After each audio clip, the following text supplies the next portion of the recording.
Hello friends, आप सभी का आपके यूट्यूब चैनल शिक्षापुर में हार्दिक स्वागत है फिर से। और आज हम हिस्ट्री की क्लास स्टार्ट करने जा रहे हैं, जिसमें हम आधुनिक भारत स्टार्ट करने वाले हैं।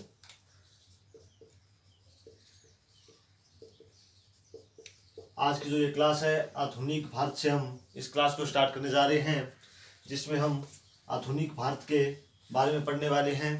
और इस पोर्शन से हमारे एग्ज़ाम में 7 से 8 क्वेश्चन आ जाते हैं, कौन सा भी एग्ज़ाम ले तो। और आज इसी से हम स्टार्ट करने वाले हैं।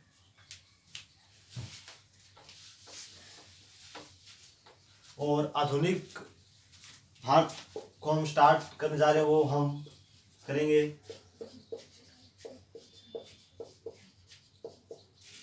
मुगल साम्राज्य के पतन से।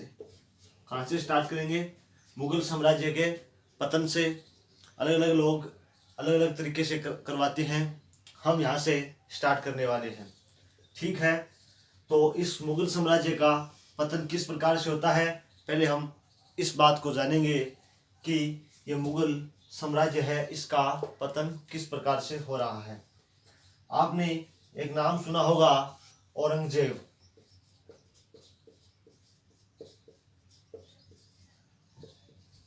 ये औरंगजेब है, इसकी मृत्यु हो जाती है 3 मार्च 1707 में। इसकी मृत्यु हो जाती है 3 मार्च 1707 में। और इसकी जो मृत्यु होती है वो स्थान है अहमदनगर। क्या नाम है उसका? अहमदनगर। उस स्थान का नाम है अहमदनगर। कहा जाता है कि जब इसकी मृत्यु हुई उसके बाद इसका मुगल साम्राज्य का पतन स्टार्ट हो जाता है। और जो 1707 के बाद का जो काल है, या इसके बाद का जो समय है, उसे कहते हैं मुगल उत्तरकाल। मुगल उत्तरकाल कहते हैं, क्योंकि इससे पहले तो मुगलों का राज था यहाँ पर, और उसके बाद यहाँ पर मुगलों का अधिकार है वो समाप्त हो जाता है। जिस टाइम औरंगजेब होते हैं, इस टाइम इनके पास 21 प्रांतों पर अधिकार होता है। कितनी प्रांतों पर? 21 प्रांतों पर इनका अधिकार होता है।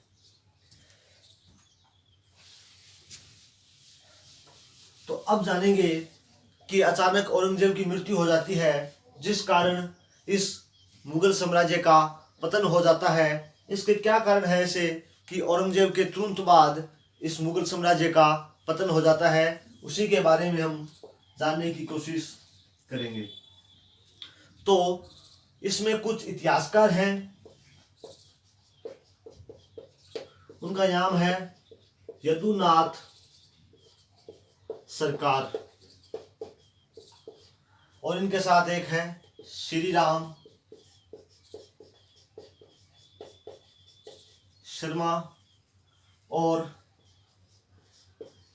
लिवरपूल। ये जो इतिहासकार हैं, इनका मानना है कि मुगल साम्राज्य का जो पतन है, इनका जो पतन है वो है औरंगजेब की नीतियां। क्या है? इनका मानना है कि औरंगजेब की जो नीतियां हैं वो ही इसके लिए उत्तरदायी है मुगल साम्राज्य के पतन का। और वो नीतियां हैं वो अभी थोड़ी देर बाद में हम इसे आगे देखने वाले हैं, नीतियों को।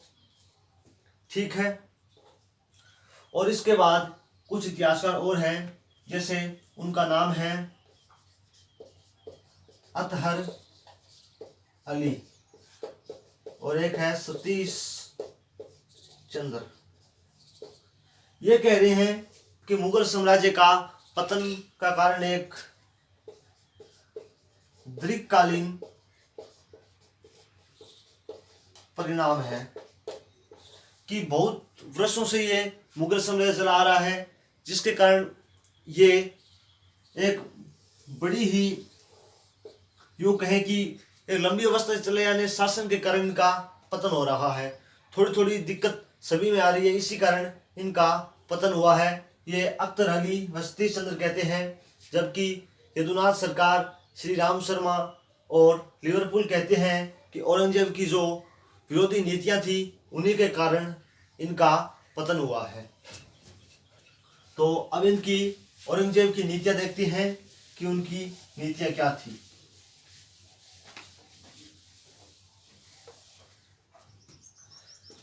तो औरंगजेब की नीतियां, जब इनकी नीतियों की बात करते हैं तो उसमें सबसे पहले आती है दक्षिण की नीति। ठीक है, ये मराठाओं से अपने स्वतंत्र राज्यों की बारे में बात करते हैं। ये इनकी एक महत्वपूर्ण नीति है, और इसको हम जब औरंगजेब के बारे में पढ़ेंगे मुगल साम्राज्य में, तो इसके बारे में ज़्यादा विस्तार से बात करेंगे। ठीक है, और इसके बाद है औरंगजेब की राजपूत व धार्मिक नीतियां।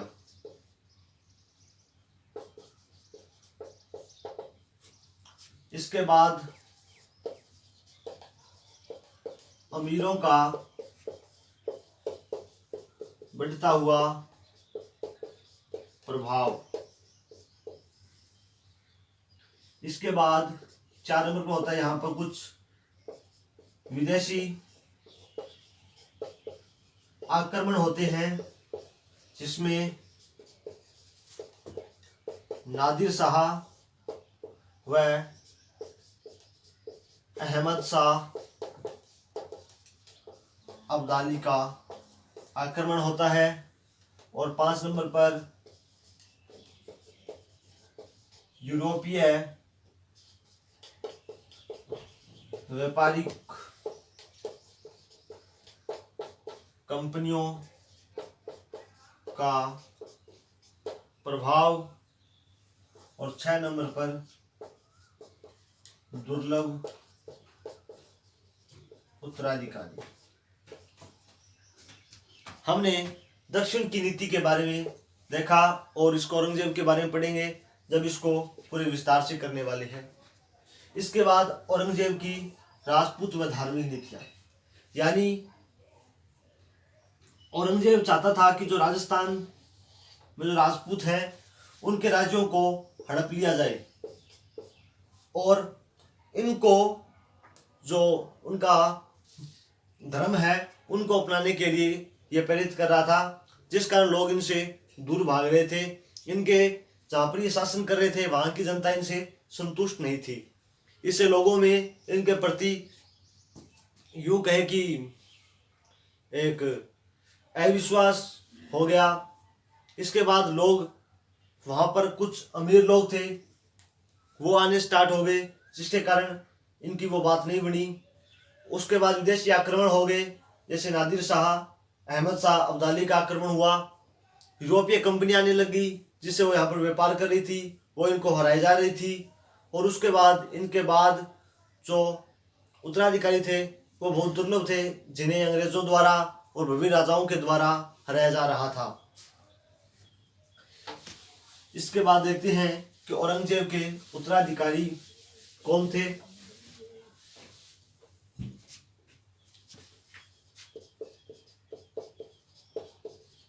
औरंगजेब के उत्तराधिकारी, जिस टाइम इनकी मृत्यु हुई उस टाइम इनके 3 पुत्र थे जीवित, ऐसे पता नहीं इसके कितने हैं, जिसमें एक का नाम था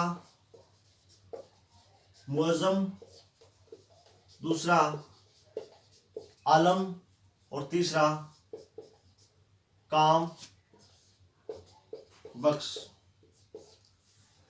31 प्रांतों का इनके बीच बंटवारा होना था, जिसमें मुअज्जम को काबुल दिया गया, इसको गुजरात और इसको बीजापुर, इनको इस तरह से इनका शासन दिया गया। और कल हम इन सभी के बारे में देखने वाले हैं। अगर आपको ये वीडियो पसंद आई है तो आप लाइक करना और इसको ज़्यादा से ज़्यादा शेयर करना और अपने परिवार शिक्षापुर के चैनल को सब्सक्राइब करना। अगर आपको इसकी PDF चाहिए तो अपने टेलीग्राम ग्रुप शिक्षापुर पर ज्वाइन करना। थैंक यू, धन्यवाद।